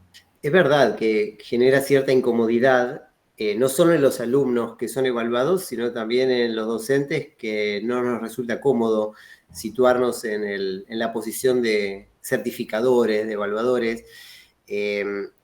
Mitad porque, bueno, no es cierto que solo a los alumnos les incomode, también a los profesores nos gusta más compartir situaciones de enseñanza que implementar mecanismos de evaluación. Pero creo que hay una excesiva demonización también de la evaluación en el punto en el que forma parte de un compromiso con el sistema más que con los alumnos, ¿no? Cuando uno le pone una nota a un alumno, no es un mensaje del docente al alumno. Uno no le dice al alumno, querido 8, querido 5.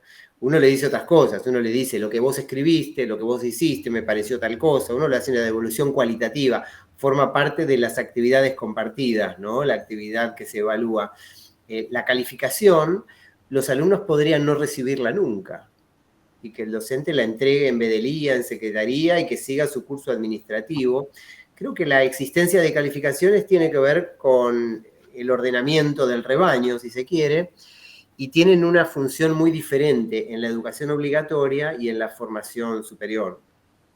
Si, no sé, tengo un hijo más grande que estudia medicina, por ejemplo, se la pasa estudiando porque le toman exámenes todas las clases, más o menos. Que la clase, el examen de la ayudantía, que el examen de no sé qué, que el de laboratorio, que el de los compuestos, en fin. Todo el tiempo está dando exámenes y todo el tiempo, como ayudante de una cátedra, está tomando el examen a otro. Y se la pasan evaluándose y no lo encuentran aberrante, porque consideran que la enorme responsabilidad que después va a tener un médico sobre la salud y la vida de otras personas justifica que se haga un chequeo muy pormenorizado de cada uno de los aspectos técnicos involucrados en el ejercicio de esa profesión. Del mismo modo, se evalúa mucho a los pilotos de avión, se evalúa mucho a personas que hacen cosas de las cuales están muy en juego derechos de otras personas por su aptitud y su desempeño. Ahora, un nenito de 3er grado, ¿no? ¿Podemos aplicar ese criterio? ¿Hay algún otro derecho en juego que no sea su propio derecho a recibir la mejor educación que pueda recibir? ¿A ir todo lo más allá que pueda respecto de sus propias aptitudes, sus propios desafíos, sus propias maneras de estar en el mundo? No hay. No hay otro derecho involucrado que el suyo propio.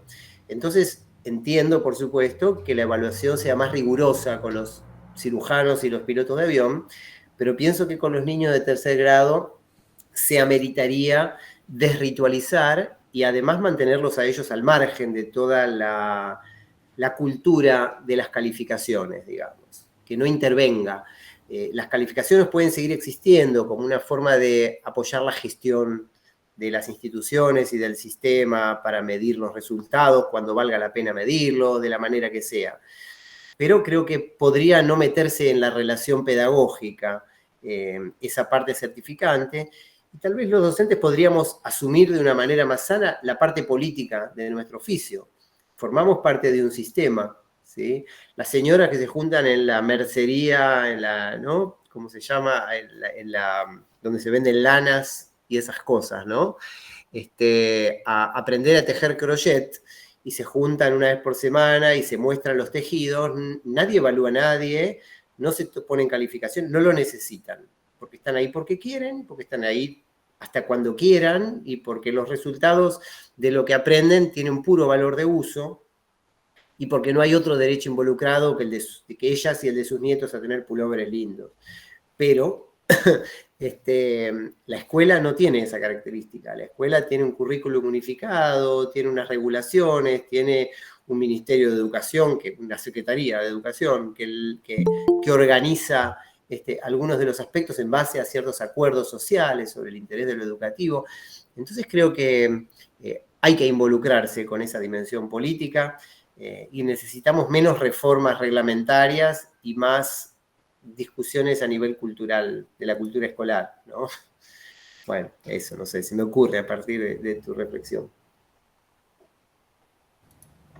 Ahí dejaron en el chat que no le funcionaba el micrófono a Georgina, y también decirle, bueno, agradecida por la charla y el espacio, y que le parece muy interesante.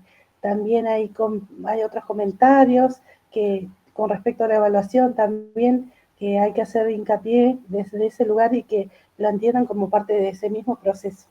Me explico que sí, veo que hay comentarios que subrayan algunos temas, algunos aspectos. También no sé si otro de los puntos, o también dentro de las posibles escenas, o sí, que estuvimos trabajando, no sé si hay algún otro que le haya hecho ruido. Bueno, la evaluación a mí siempre me pasa, lo veo desde ese lugar. Y también vos hablaste del currículum, que venimos hablando hace un montón y todos estamos formados en eso, seguimos formándonos y escuchándonos, hablar sobre estos referentes que, como vos mencionaste, y más de uno, hemos hecho capacitaciones y seguimos leyendo, pero que también entendemos, Daniel, que ahí está esa dimensión política también a la que decís, que la tenemos como docentes en el aula, y que muchas veces también depende de eso, que lo que se enseña o lo que se aprende a la escuela, pareciera como que vamos a discontinuo con lo que pasa fuera de la escuela. Como que el alumno, al momento de atravesar el portón que entra o sale de la escuela, agarra su dispositivo móvil o está en frecuencia con otros. Y también, más allá de lo que estuvimos analizando, de la atención que captan las pantallas y la atención que se logra en el colegio o en la escuela, creo que también tiene que ver, y es parte por ese currículum, como que deja de ser interesante, como vos bien iniciaste esta conferencia, ¿para qué me sirve, no? En esa pregunta retórica, ¿esto para qué me va a servir? ¿Qué sé yo? Por decirte, yo soy profesora de historia y permanentemente se imaginarán que mis estudiantes me viven diciendo eso, que para qué les serviría a ellos aprender tanto y saber tanto de algo que ya pasó. Claro. Para mí es un desafío, te lo digo, como tal. Sumando a esto, Pavo, también se me ocurre como pensar quizá, y a Daniel también, convocarlo por ahí a que nos cuente sus reflexiones acerca de si no es que existe también cierto grado como de agotamiento del sistema educativo tal cual como está pensado, no solamente del sistema a nivel general de lo que se propone, o sea, en estos aspectos todo lo que se puede teorizar sobre ya lo que se ha venido trabajando, sino también sobre la distribución del espacio, sobre la dinámica del trabajo, hasta inclusive la disposición de los cuerpos, si no estamos en un momento también como de quizá poder empezar a repensar como una otra lógica del hacer también educativo, de esa construcción, sobre todo entendiendo esto de, bueno, un chico de 3 años no necesita, por ejemplo, una evaluación tan rigurosa como un piloto de avión. ¿Por qué no podría haber también como otra forma de quizá de entender ese proceso de enseñanza, que muchas veces uno lo trata de plantear desde el espacio donde lo tiene, pero de todas maneras sigue encorsetado cierta normativa, cierta estructura, siempre estamos luchando contra eso.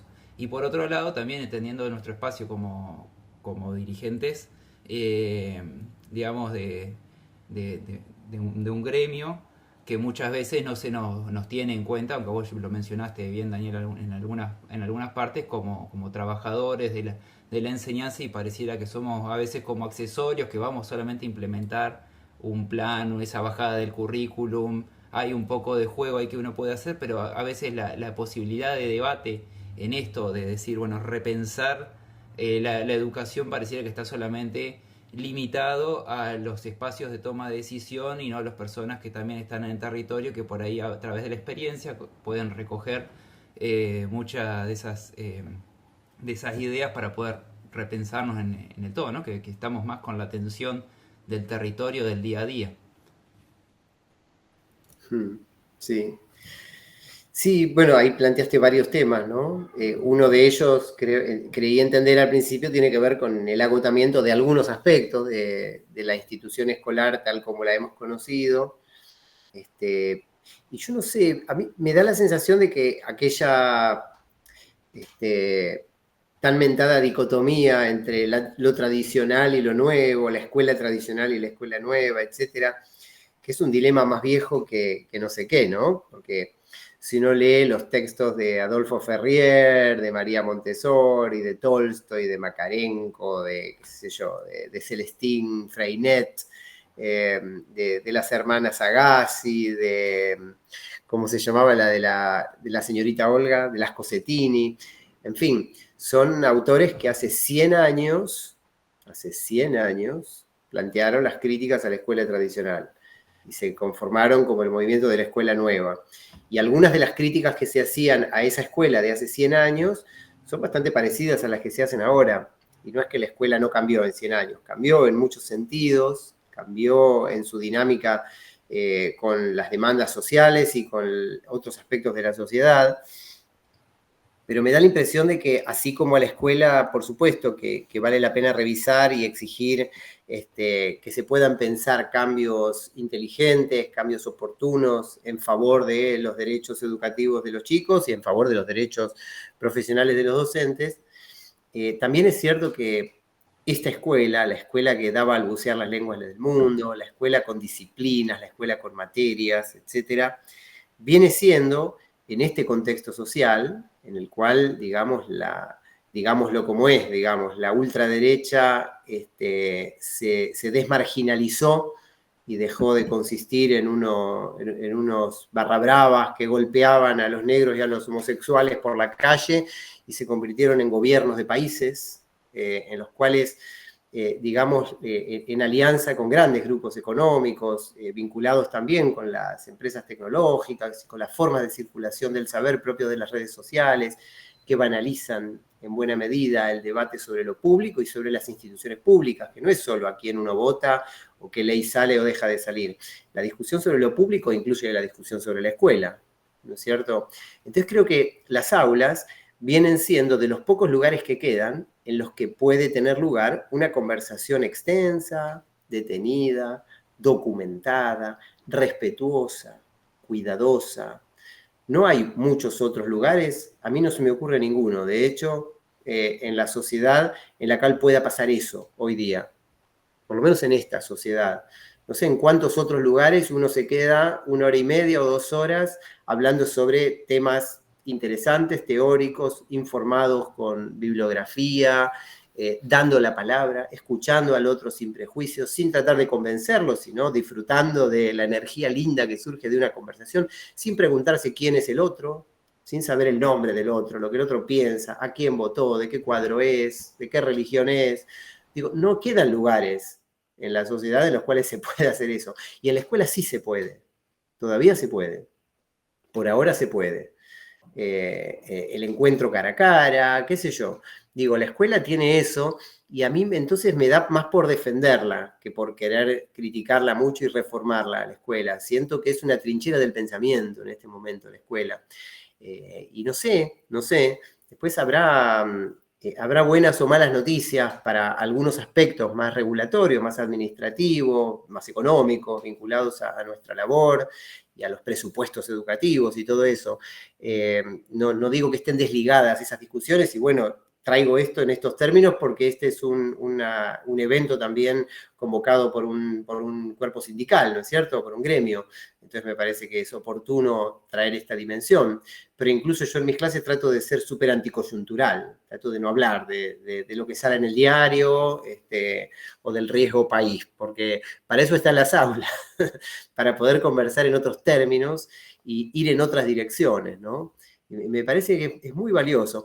Los que criticaban a la escuela en 1930, 1950, pienso en Tonucci, por ejemplo, ¿no? Ustedes interrúmpame, ¿eh? Si alguien quiere levantar la mano y decir otra cosa, yo como no había muchas preguntas, me permito explayarme un poco. Pero pienso en Francesco Tonucci. Francesco Tonucci me encantan sus viñetas, yo me formé como maestro con sus dibujitos y los de Mafalda, ambos son bastante cínicos, Quino y Tonucci, con la escuela, con la figura de maestro que ofrecen. Pero me parece que si hoy pensamos que la actitud crítica hacia la escuela tiene que seguir siendo esa, y no rescatamos todo lo que la escuela sí hace, puede hacer, más allá de lo que pasa en cada escuela y en cada aula, que obviamente habrá cosas que problematizar en lo singular, pero a nivel institución social, si nos preguntamos para qué sirve una escuela en una sociedad, por qué tiene que seguir existiendo y no la cerramos a todas y que aprendan por YouTube los chicos lo que quieran aprender, que nadie los obligue, ¿por qué debería seguir existiendo la escuela? Bueno, creo que debería seguir existiendo precisamente por eso, porque es el único lugar en el cual pensamos porque pensamos, conversamos porque conversamos, ponemos en discusión y sostenemos y conservamos las cosas que nos parecen importantes del mundo, de la historia, Paola, ¿sí? De las distintas disciplinas. Las disciplinas que tanto criticaban los escolanovistas en las materias, ¿no? No hay que encasillar el conocimiento en cajones grises de las materias, decía John Dewey en su credo pedagógico. Otro texto que pueden encontrar en la biblioteca que les dije. Bueno, sin embargo, las disciplinas proporcionan un cuerpo de conceptos, proporcionan una batería de imágenes organizadas, que constituyen, insisto, un último recurso para darle rigor a una conversación que requiere tiempo y que requiere sofisticación y que las aulas atesoran, ¿no? Como ningún otro lugar. Eso no va a pasar en los comentarios de Instagram, va a pasar en un aula. Así es, Daniel. Ahí alguien levantó la mano, a ver, sí, y también ahí han dejado comentarios en el chat, pero estoy midiendo quién es que levantó la mano. Alguien que quería participar. Y también en el chat alguien consultó, más allá de que las distintas escenas que fuimos abordando son aplicables a todos los niveles, yo hoy pensaba nomás por la participación, ¿no?, de quienes estaban en la conferencia, pero que les gustaría también saber sobre la escuela de jóvenes y adultos. Querían ahí en el chat, si tenías ahí algo para que puedas aportar. Su mirada sobre la educación de jóvenes y adultos respecto a la evaluación. Bueno, si esos jóvenes y adultos son estudiantes del magisterio, entiendo igual que se refiere a la modalidad según la cual personas que ya se excedieron en la edad habitual y regular para los estudios obligatorios. Yo no tengo experiencia en secundaria para adultos o primaria para adultos, digamos. Sí sé, por ejemplo, que el nivel inicial es el único nivel que no se puede hacer fuera de la edad en la que uno tiene. Eso es algo que en Jardín solemos señalar como una característica de todas las políticas dirigidas al nivel inicial. Son ahora, porque el durante de los niños, después nunca más se vuelve a hacer el jardín a otra edad. Pero las historias que yo he escuchado de educación de adultos son historias que siempre me han parecido muy emotivas, porque se encuentran con sujetos que pudiendo haber sido desgranamientos trágicos que ya no vuelven a tener la oportunidad de encontrarse con la escuela, deciden, en un tiempo que es su tiempo y que no es un destiempo, reencontrarse con el proyecto formativo, ¿no? Y lo hacen por el placer de hacerlo. Entonces, en ese contexto entiendo que la evaluación se vuelve más amigable, ¿no? Que nadie se siente, como sucede en otras oportunidades, obligado, o que no vienen con la pregunta de ¿y esto para qué me sirve?, sino que hay algo de reencontrarse amorosamente con un proyecto formativo. Entonces, no creo que la evaluación sea un desafío mayúsculo allí, ¿no? Adelante, Mayo Giorda. Hola, buenas noches. Un placer, Daniel, escucharte. Te sigo, te leo hace bastante. Y justo soy, además de docente de educación secundaria, rectora de una escuela de jóvenes y adultos secundarios. Bueno, entonces es tu palabra la que hay que escuchar sobre esto. No sé si será mi palabra, pero sí, cuando vos empezaste la conversación, hablaste de esta primera escena y esto para qué me sirve. Yo lo relacionaba mucho con los estudiantes, las estudiantes que tengo en la escuela de jóvenes y adultos, que en realidad esto para qué me sirve no tiene que ver con los contenidos disciplinares de las áreas en las clases de los profes, sino con otro tipo de experiencias que ofrecemos adentro de la escuela que tienen que ver con ver una película, salir al teatro, y de hecho desde ese lugar es donde plantean también esto para qué me sirve. Yo dejo de trabajar o vengo de trabajar para venir a la escuela, yo quiero dar clases, ¿sí? Como esta añoranza de esa escuela que en algún momento estuvo y que después no estuvo, y re interesante esto y que la respuesta que intentamos darles es que además de los conocimientos de los contenidos disciplinares, a la escuela venimos a encontrarnos con otros, a tener otras experiencias. Así que me parecía que podía aportar un poquito desde ahí, desde mi lugar y mi experiencia, a lo que venían charlando con respecto a esto de la escuela de jóvenes y adultos. Qué lindo. Bueno, muchas gracias, está bueno, interesante. Muchas gracias, muchas gracias. A ver si hay alguien más que había levantado la mano y que quiera participar. Muchos están escribiendo en el chat, que vos podés visualizar también, Daniel, que te dan gracias por esta oportunidad. Sí, estoy leyendo, por supuesto.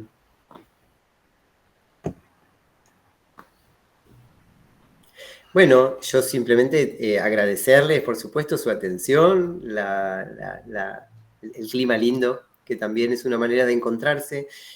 Ojalá que alguna vez nos crucemos en la presencia y mientras tanto invitarles a quedar en contacto por redes. Y bueno, si llegan a viajar para Buenos Aires para la Feria del Libro, que es un evento cultural que a los docentes siempre nos gusta y nos interesa, y Entre Ríos queda cerca, podemos vernos en alguna de las muchas actividades que voy a estar haciendo ahí. Presento mi libro, pero también presento el libro de Carlos Escliar el domingo 27 de abril, y también estoy en la presentación de otro libro más. Bueno, están por ahí agendadas las actividades. Pero bueno, nada, lo paso tipo de chivo. Bueno, Daniel, no, está perfecto. Nosotros estamos organizando, nosotros hablo en nombre de la seccional de Entre Ríos, las distintas delegaciones están gestionando para realizar la visita. Todos los años vamos, y también contarte que participamos del stand allá, que ocupa un lugar SADOC dentro del Intersindical del Radar de la Cultura.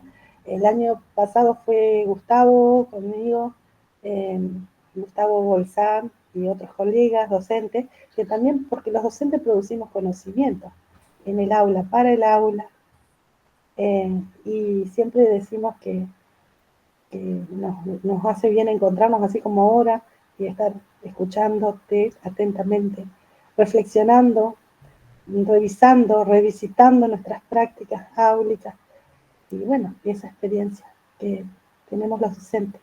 Así que bueno, en nombre de SADOP, no sé si también está Marcelo Ferrari, si Marcelo quieres decir algo, saludar, cerrar con algo. También Gustavo ya saludó, pero Marce, si querés hacer propicio este momento.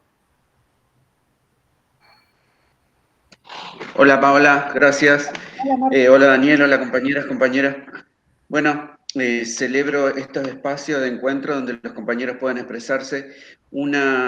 Te cuento, Daniel, que hay una compañera que está acompañando a su mamá en un hospital y me dice, no puedo hablar porque estoy en el hospital, pero te escuchan atentamente, así que bueno, gracias.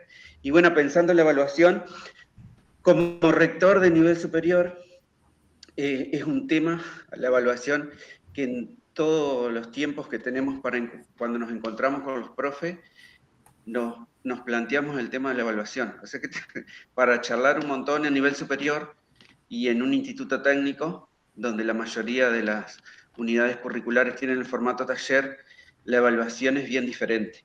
Así que gracias por este encuentro y gracias, Daniel.